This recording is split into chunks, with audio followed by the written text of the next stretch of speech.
Hello, Cho. Let's take a given question. The question says the graph which shows the variation of 1 by lambda square and its kinetic energy E, where lambda is the de Broglie wavelength of free particle. So हमें चार options given है and we need to find कि कौन सा option for the given question is correct. हमें basically kinetic energy versus 1 by lambda square का graph देखना है कि कैसा आता है. ठीक है. So for this question जो कि concept हम लिख सकते हैं, that is the concept of de Broglie wavelength.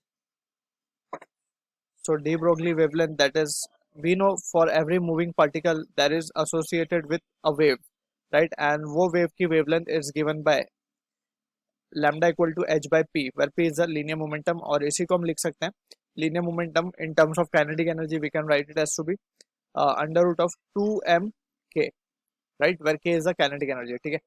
m is the mass of the body, H is plant constant over here. तो ये रिजल्ट को हम डायरेक्टली यूज करेंगे. अब यहाँ पे अगर हम इस इक्वेशन को स्क्वायर कर दे both side, so we will have lambda square will be equal to 1 upon 2m k, sorry h square upon 2m k.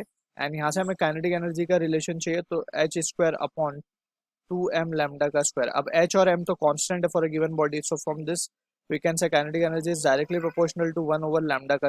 so from the option given अगर हम देखें तो option D will be the correct answer for this, क्योंकि ये direct relation है. so linear graph will be there, so option D is correct. I hope you understood the solution. All the best.